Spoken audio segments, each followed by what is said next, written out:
এই ভিডিওটা শুনেন, এটা খুব মূল্যবান আলোচনা করেছেন। এবং যে প্রকল্পগুলো ইতিমধ্যে অনুমোদন হয়েছে সেই প্রকল্পগুলো বাতিল করে দিছে। আচ্ছা, বাতিল করে আপনারা করেন না, তারাও করবে না। এই যে আমরা 2 কোটি টাকা ফান্ড নিয়ে আসছি, আজকে প্রায় 6 মাস ধরে আমরা এটা নিয়ে কথা বলতেছি, কিন্তু এখন বৃষ্টির কারণে ঢাকা বিশ্ববিদ্যালয় সেন্ট্রাল ফিল্ডে যান, হাঁটু পর্যন্ত পানি, ছেলেমেয়েরা খেলাধুলা করতে পারতেছে না। কম্পিউটার ল্যাব স্থাপন প্রত্যেকটা হলে যেন শিক্ষার্থীরা, বর্তমান যুগটা হচ্ছে টেকনোলজির যুগ, শিক্ষার্থীরা যেন বিভিন্ন প্রযুক্তির মাধ্যমে নিজেদেরকে উৎকর্ষ সাধন করতে পারে, নিজেদের সফট স্কিল ডেভেলপমেন্ট করতে পারে, সেরকম কিছু ফান্ড নিয়ে এসেছিলাম।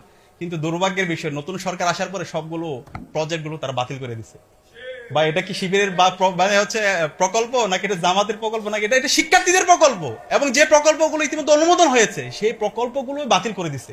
আচ্ছা, বাতিল করে আপনারা করেন না, তারাও করবে না।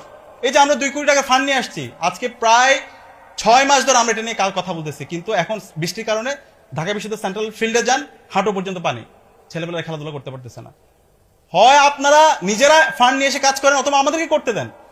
তারা নিজেরাও করবে না, আমাদেরকে করতে দিবে না। এটা কোন ধরনের হিপোক্রেসি?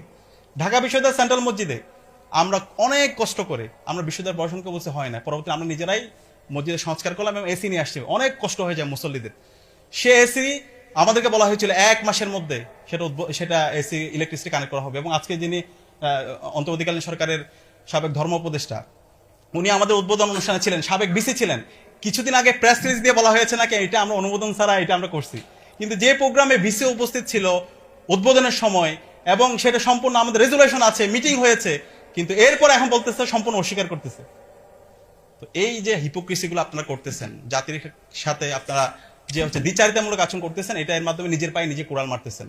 বাংলাদেশে সাবধান করছে আপনাদেরকে, বাংলাদেশে যে জুলাই প্রজন্ম আছে, সেই প্রজন্ম বাংলাদেশে যতদিন ইনসাফ কায়েম না হবে ততদিন পর্যন্ত তারা লড়াই সংগ্রাম যায় ডাকবে। ইনশাআল্লাহ বাংলার এই মাটিতে আমরা এই শিক্ষা ব্যবস্থার আমূল পরিবর্তন করবো। শিক্ষা ব্যবস্থার যে ফেসিবাদে এখন যে আমরা রূপ দেখতে পাচ্ছি, যে শিক্ষা ব্যবস্থার যে বস্তা পচা আমরা যে হচ্ছে কালচার দেখতে পাচ্ছি, সেটাকে আমরা সমূল উৎপাদন করে আমরা নতুন শিক্ষা ব্যবস্থা নতুনভাবে আমরা শুরু করবো ইনশাআল্লাহ।